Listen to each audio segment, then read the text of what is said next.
네, 8차 시에서는 세 가지 주제로 강의를 하도록 하겠습니다. 첫 번째는 1차 시에서는 광주청과 비전오염원에 대해서 하고 2차 시에서는 라돈에 대해서 하겠습니다. 그리고 마지막 3차 시에서는 우리가 어떤 개발 행위를 할 때 의무적으로 해야 되는 환경영향평가에 대해서 세 가지 주제로 강의를 하도록 하겠습니다.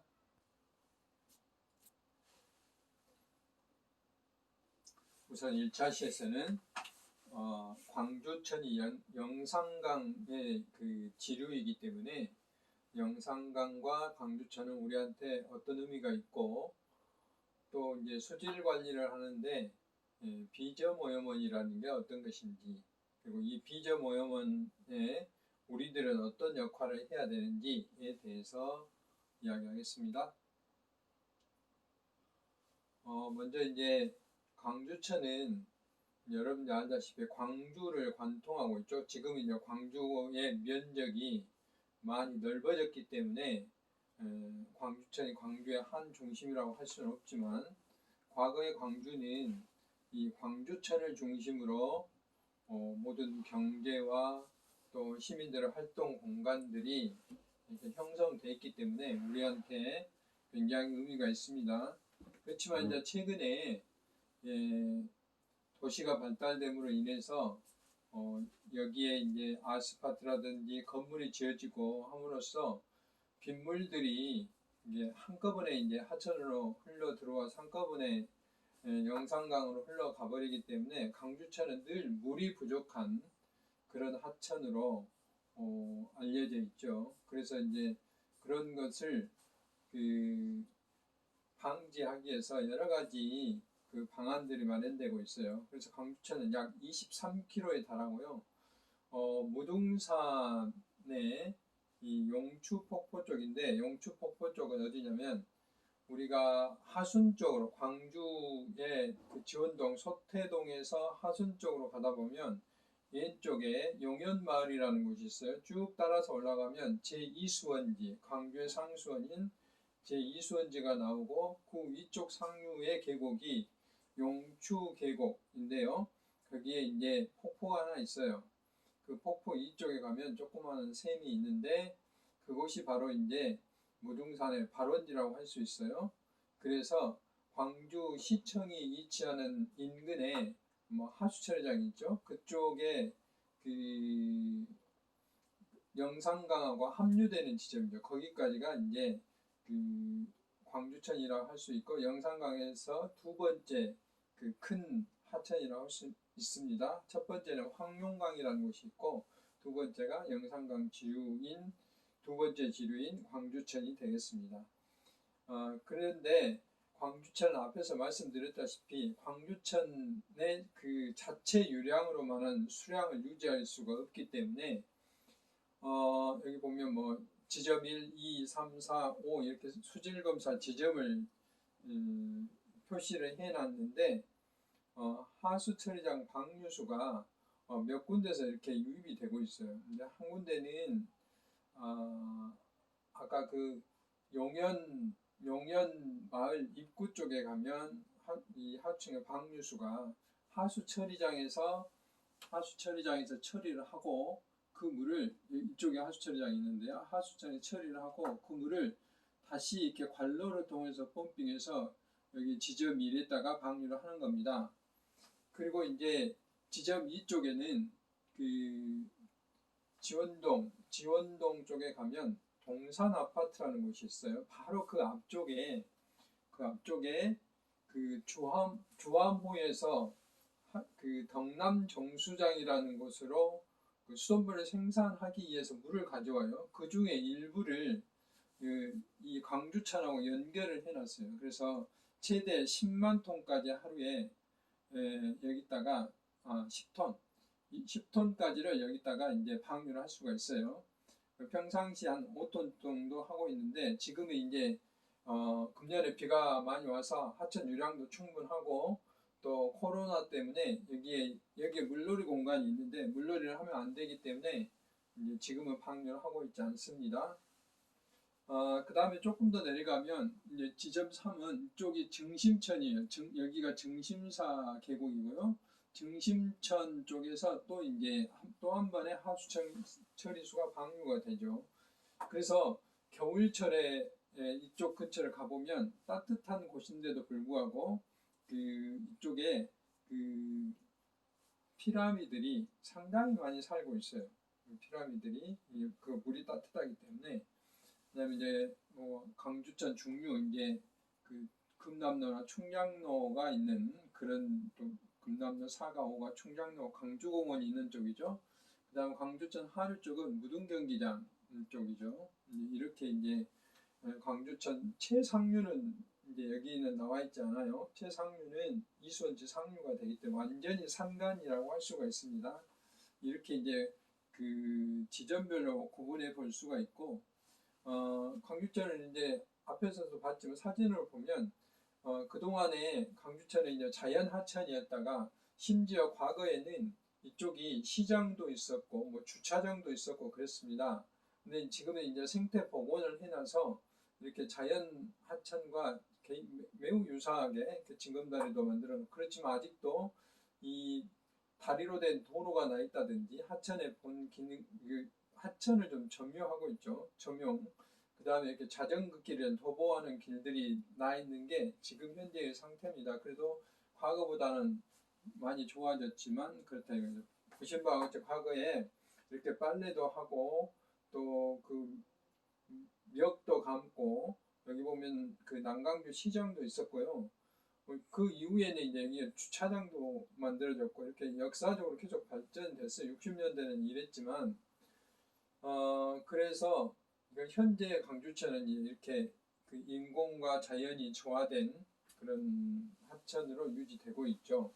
그래서 그 생태계가 무등산으로부터 영산강까지 연결하면서 생태계 연결, 심지어 이제 수달이 발견되기도 하잖아요. 지금 광주천에서. 근데 수달이 광주천에 산다기보다는 이 수달이 이제 무등산 계곡에서 왔다 갔다 한다고 이야기를 할 수가 있습니다. 또 잉어 같은 경우 산란철이 되면 여기까지 이렇게 올라오죠. 광주천의 중류까지도 올라오는 것을 목격할 수 있습니다. 그래서 이제 과거에 광주천이 그 5급수, 6급수 정도로 뭐 심지어 그 폐수처럼 거품이 막 나오고 그랬었는데 지금은 가서 보면 육안으로 봐도 굉장히 이제 깨끗한 상태, 적어도 2, 3급수 수준으로 회복이 된 상태입니다. 그래서 광주천에 이제 얼마만큼 생태계가 회복됐는가 조사를 해봤더니 상류 쪽은 이제 이런 1, 2 지점에는 이렇게 납작 하루살이 같이 부채 하루살이, 납작 하루살이 이런 하루살이 종류들이 나와서 상당히 건강한 상태로 회복이 되고 있다 하는 것을 알 수 있고요. 그렇지만 이제 아직도 중류 하류는 우리가 인위적으로 하천을 조성하다 보니까 하천 바닥들이 돌이 이제 완전히 꽉 이렇게 박혀져 있어요. 마치 석축 돌담을 쌓는 것처럼 박혀져 있기 때문에 여기에 그 이끼와 유기물들이 많이 섞여져 있어서 이런 물고기라든지 바닥에 사는 물고기라든지 이런 것들이 사는데 그렇게 용이하지는 않았어요. 그래서 이제 주로 중하류에 사는 날도래류 이런 종류들이 이제 살고 있었다라고 이야기할 수 있고요. 두 번째 이제 그 영산강은 두 가지가 있어요. 하나는 이제 과거에는 이 시원지라고 하는 것이 발원지였는데 요즘은 이제 발원지를 그 황룡강의 최상류인 담양군에 가면 용흥리라는 곳이 있어요. 거기에 이제 병풍산이 있는데 담양과 그 장성 경계 쪽이에요.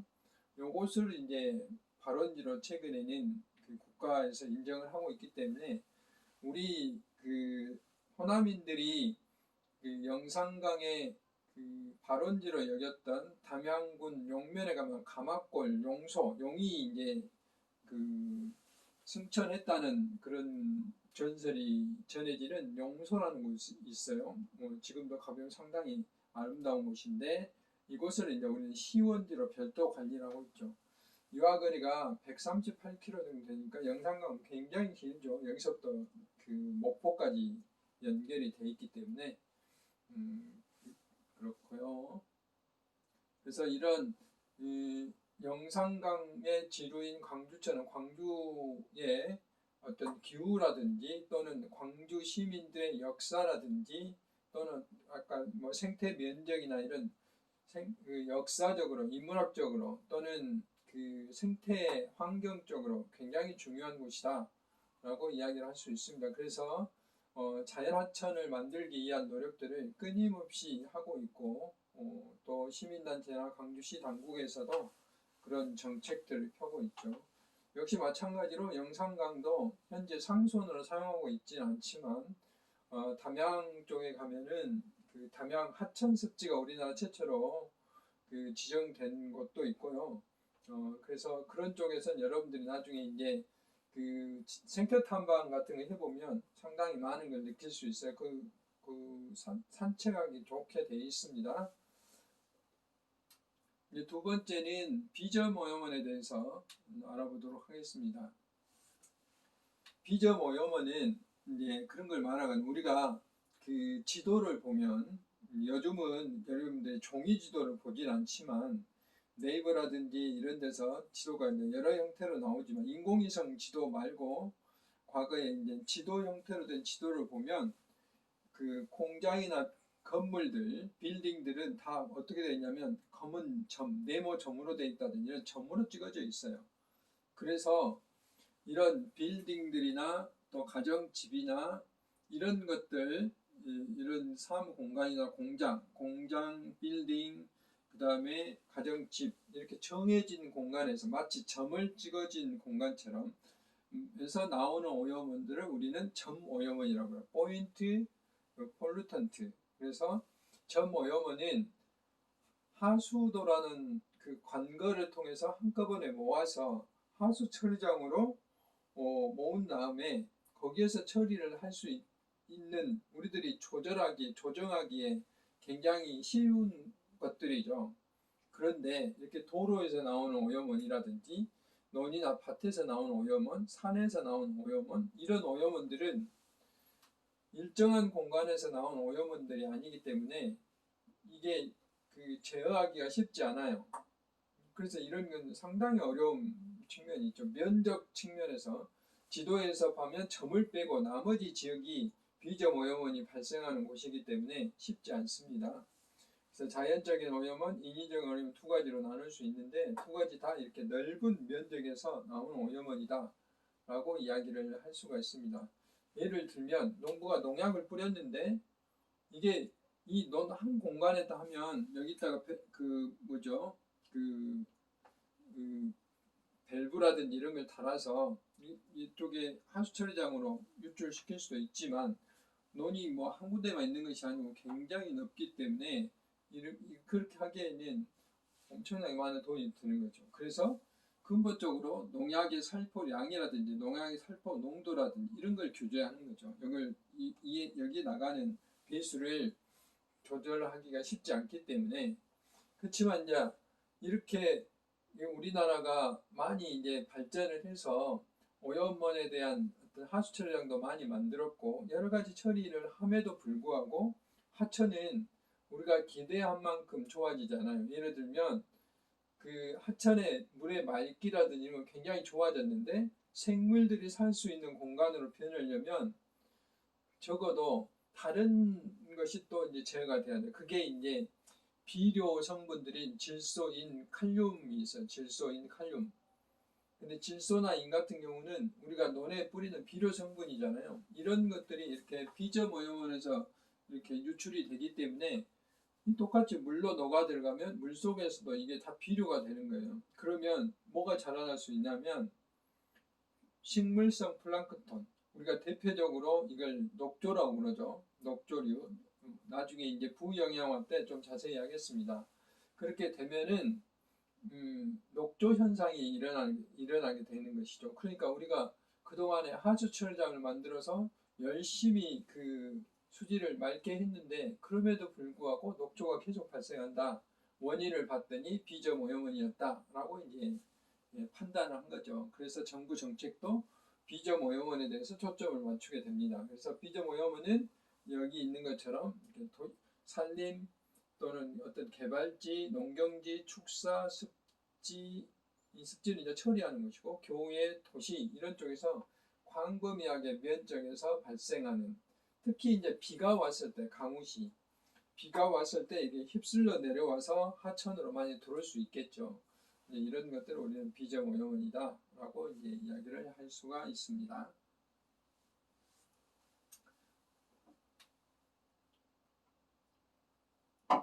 그래서 비점 오염원의 이제 종류는 굉장히 이렇게 다양합니다.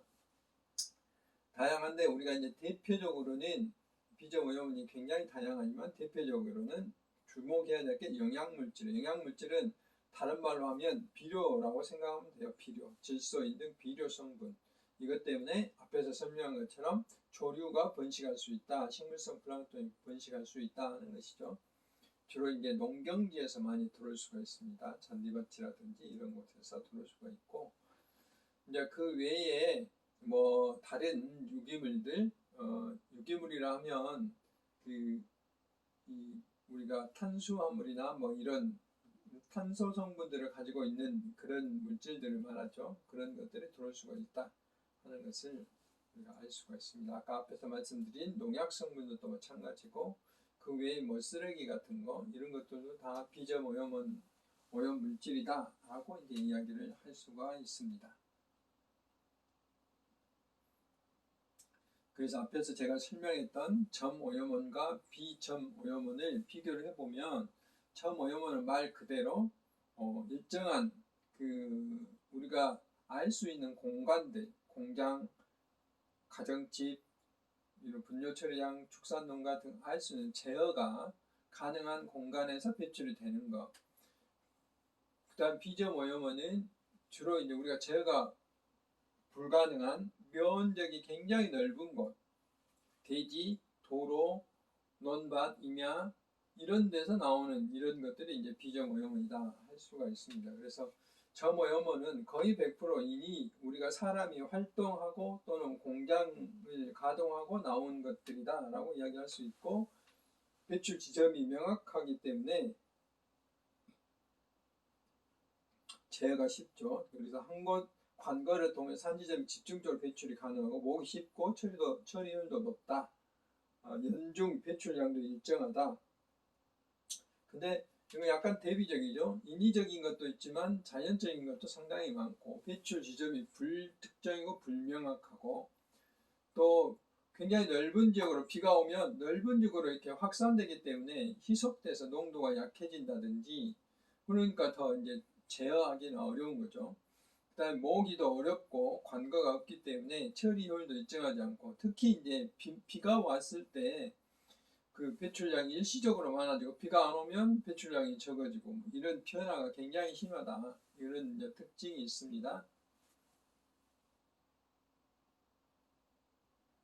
그래서 앞에서 말씀드렸다시피 우리가 이제 점 오염원을 굉장히 잘 관리를 함에도 불구하고 하천의 수질은 우리가 기대한 만큼 좋아지지 않기 때문에 비점 오염원을 이제 어떻게 하면 잘 관리할 것인가 하는 게 이제 우리나라의 수질 정책입니다.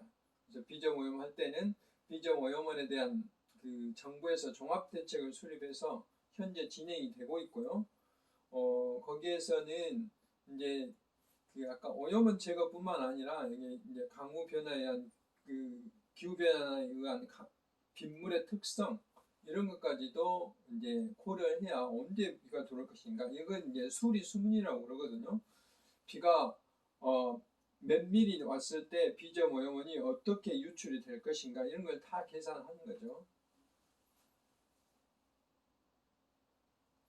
비점 오염원은 도시 지역하고 농촌 지역하고 약간 차이가 있어요. 그 배출은 차이가 있지 않겠어요? 도시는 주로 이제 공장 주변이라든지 또는 주차장이라든지 도로에서 나오기 때문에 이런 것들에 대한 처리 초점을 맞춰야 되고, 아무래도 그 오염원도 아까 비료 성분들 이런 것도 있겠지만 주로 이제 자동차 바퀴에서 나온 것들이라든지 물론 사람의 활동에 의해서 나오는 것들 상당히 많이 있을 수가 있어요. 그래서 그런 쪽에 초점을 맞춰야 되고, 농촌 지역은 이제 농경지, 뭐 특히 강원도 고랭지, 채소밭 같은 경우 토양 침식이 많기 때문에 비료 성분들이 또는 토사 성분들이 그대로 이제 하천으로 흘러 들어오는 경우 꽤 있어요. 그러니까 거기에다 초점을 맞춰서 이제 이렇게 흙탕물 저감 사업들을 꾸준히 하고 있는 거죠. 그다음에 축산 폐수 같은 경우도 이것도 이제 한 군데 모아서 이렇게 처리하는 것은 점오염원이지만 그렇게 하지 못한 것들은 이제 비점오염원이 되는 것이죠. 특히 축산 폐수는 그 오염 농도가 높기 때문에 여기에 대해서 이제 집중적으로 또 관리를 하고 있습니다. 그 외에 이제 광범위 않지만 산에 그 나무들을 관리하기 위한 임도 여기에서 토사가 나올 수가 있고 또 각종 개발 행위 때도 토사가 나올 수가 있어요. 토사가 나온다는 건 그 속에 오염원들이 들어있기 때문에 포함되어 있기 때문에 관리를 해야 되는 것이고 도로나 다리 교량 그다음에 하천이나 호수의 그 유역 관리에 대한 거 그다음에 우리 지역은 그렇게 광산이 많이 없습니다만은 하순 쪽에 몇 개의 이제 그 석탄 광산은 있지만 폐광산이 거의 없어요. 이쪽 지역은. 근데 강원도 지역이나 이런 쪽은 폐광산에 의해서 그 어떤 문제가 있냐면 그 pH 산성도가 굉장히 낮아요. 그러므로 인해서 물은 굉장히 맑지만 산성도가 낮아서 생물이 살 수가 없는 그런 문제가 있어요. 이런 것들은 또 별도 관리를 해야 되는 거죠. 그래서 이제 비정오염 저감 시설은 뭐 이렇게 많이 있지만 사진을 보여줄게요. 여기는 여러분들 다 일일이 기억할 필요는 없습니다. 뭐냐면 앞에서 제가 그 다른 시간에 설명했던 규변화 때도 설명했는데 저영양 개발, 물순환 이런 걸 생각하시면 돼요. 우리가 비가 왔을 때 아스팔트에 떨어지는 빗물하고 잔디밭에 떨어지는 빗물하고 기능을 생각해 보면 돼요. 아스팔트에 떨어진 빗물들은 그대로 그 스며들지 않고 표면에 모았다가 어느 정도 모으면 이게 이제 물줄기가 되는 거죠. 그래서 흐르게 되는 거죠. 그 다음에 우수구, 도로 옆에 보면 우수토구라고 있어요. 그런 그 쇠망으로 되어 있죠. 그런 쪽으로 물이 흘러 들어가 버리죠. 그러면 그대로 우수관을 통해서 하천으로 가버립니다. 반면에 잔디밭에 떨어지게 되면 이 빗물들이 잔디에 머금게 되고 또 흙속으로 스며들게 되는 거죠. 그러면서 이 물들이 천천히 스며들어서 이제 땅속을 통해서 지하수를 통해서 하천으로 가기 때문에 예를 들어서 그 아스팔트에 떨어지는 게 뭐 한 30분에서 20분에서 30분 사이에 흘러가 버린다면 잔디밭에 떨어진 것은 한 2주일에서 한 달 이후에 하천에 도달한다 이 말이죠. 그만큼 빗물을 저장하는 능력이라든지 또는 빗물에 의해서 여러 가지 어떤 흐름이라든지 이런 것들이 자연적이다 이 말이죠. 그래서 그런 자연적으로 할 수 있도록 만들어주는 게 자연형 시설이에요. 그러니까 이렇게 이제 복잡하게 저류, 인공, 침투, 식생형 써놨지만 실제로 이제 사진을 보시면 이해하기가 쉬울 것이고 장치형은 그렇게 그 아까 아스팔트에 떨어지는 물일지라도 거기에 예를 들어서 여러분들이 비가 전혀 안 오는 아스팔트에 처음에 한 10분간 내리는 빗물은 굉장히 말하자면 지저분하겠잖아요. 오염이 높아요. 그동안에 먼지, 자동차가 막 다녔기 때문에 이런 것이 그대로 하천에 흘러 들어가면 하천 오염이 이게 높아지겠죠. 그러니까 이런 것을 우리는 초기 우수라고 그래요. 처음에 발생한 빗물. 초기 우수는 별도로 이렇게 걸러내는 장치들이 있어요. 이런 것들을 장치형 시설이라고 그래요. 그런 것들을 걸른다 해서 여과형, 와류형이라는 물을 빙빙빙 돌으면 원심력에 의해서 오염원만 바깥으로 나가는 거죠. 그런 장치, 스크린은 이렇게 망이 있어서 걸르는 거, 응집친전은 이제 별도의 어떤 약품을 집을 마치 상수업처럼 하는 것이고, 생물학적 처리는 상당히 오랜 시간 접촉시켜서 미생물에 의해서 처리할 수 있도록 하는 이런 장치형 시설은 이제 인공 처리 시설들이죠. 이거는 아까 아스팔트라든지 시멘트, 콘크리트라든지 뭐 잔디밭 어디에도 다 적용할 수 있는 것들이에요. 그림으로 보시면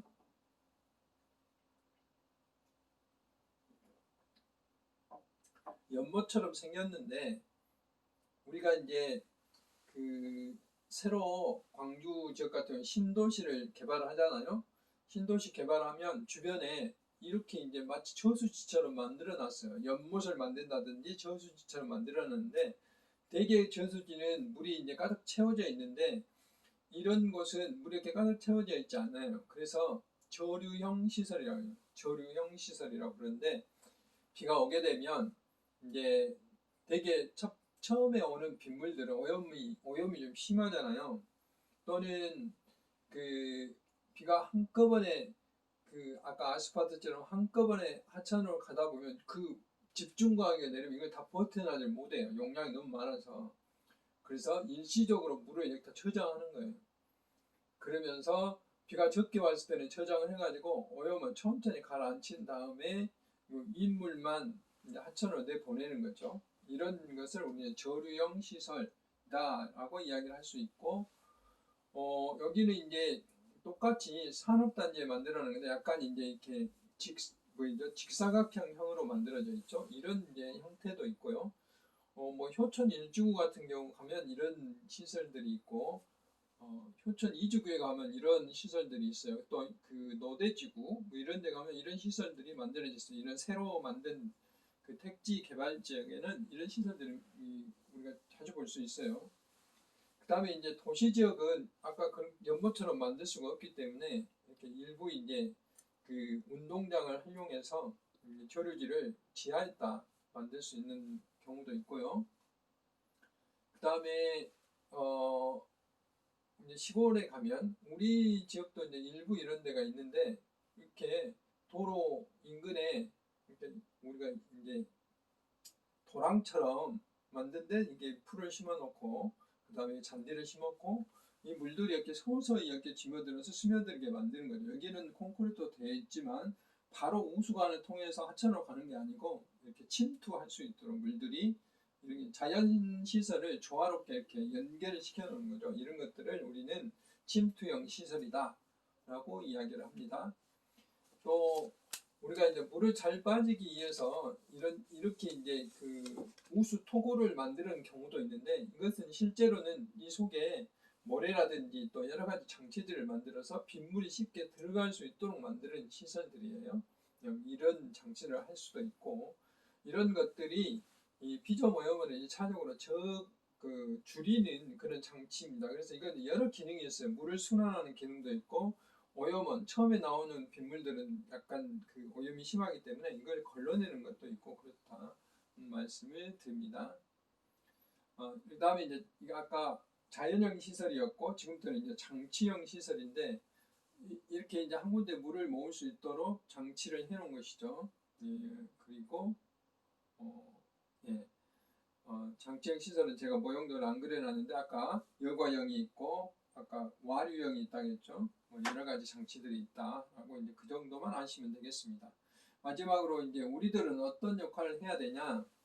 뭐 당연히 비점 오염뿐만 아니라 비가 왔을 때 이 우수 토구가 이게 막히지 않도록 청소를 하는 게 필요합니다. 비가 온다, 뭐 많은 비가 온다든지 했을 때 특히 이제 이 우리가 가정 주변에 하천 주변에 버리지 않아야 되죠. 뭐 이런 게 중요하고요. 그 다음에 뭐 이렇게 이쪽에다 오염원을 우수구에다가 이렇게 오염된 물을 함부로 버리면 안 됩니다. 예를 들어서 오수 같은 경우는 괜찮은데 우수는 이렇게 다 하천으로 다 가게 돼 있어요. 하수처리장 가는 게 아니고. 그래서 이런 거 특히 우리들이 아파트에 살면서 앞베란다와 뒷베란다는 어떤 차이가 있냐면 앞베란다에는 오수관이 없어요. 우수관만 있습니다. 여기에다가 세탁기를 배치한다든지 빨래를 한다든지 청소를 하면 안 돼요. 이쪽은. 그 일반적인 이제 그 물 청소 정도는 괜찮은데 뒷베란다에 세탁기를 배치할 수 있는 그쪽에서만 해야 되는 여기에만 오수관이 배출되어 있기 때문에 이쪽에는 하수 처리장으로 가지만 이게 이제 우리가 생활하면서 꼭 지켜야 될 일이고 뭐 이게 담배꽁초를 이런 데 버린다든지 하는 것은 오염물을 가중시키는 이게 다 우수구이기 때문에 빗물만 들어가는 곳이에요. 요즘 뭐 세차하는 사람은 없지만 이런 것들을 이제 우리가 기본적으로 지켜야 될 비점 오염은 저감 방안이에요. 이제 농촌에서는 이렇게 농약 살포를 아까 규정대로 해야 되고 비료도 규정대로만 뿌려야 돼. 너무 과잉을 뿌리면 식물한테도 안 좋지만 하천 수질에는 굉장히 안 좋습니다. 특히 녹조로 많이 발생할 수 있기 때문에 과도한 비료 또 유기농 유기농 탭이라고 해서 많이 뿌리는 수질에는 아주 안 좋습니다. 이것도 적입니다. 이것도 많이 뿌리면 안 되고 적정 시비만 뿌려야 된다는 것이고 공사장에 이제 덤프트럭 같은 경우 덮개를 제대로 덮어야 된다든지 이런 작은 일들이 바로 비점 오염원을 저감하는 거예요. 우리가 등산이나 캠핑 갔을 때 남용 곡물이라든지 이런 것들을 함부로 뿌리면 이것들도 전부 다 오염원이 된다는 것을 인식했으면 좋겠습니다. 제가 그런 광주천에 대한 이제 글을 써놓은 것인데 시간이 나면 읽어보시기 바라고 앞에서 이제 설명을 했지만 광주천은 광주의 역사고 우리들이 살아온 공간이에요. 그래서 우리가 광주천을 좀 더 생동감 있게 생태계가 건강하게 지켜내는 것이 우리들의 일이라고 생각됩니다. 그래서 이번 시간이 그런 계기가 되었기를 바라면서 지금까지 광주천의 역사와 기능, 비정오염원의 개념, 어떻게 저감할 것인지, 우리가 어떻게 노력해야 될 것인지에 대해서 말씀을 드렸습니다. 잠시 후에 2차 시대 뵙도록 하겠습니다.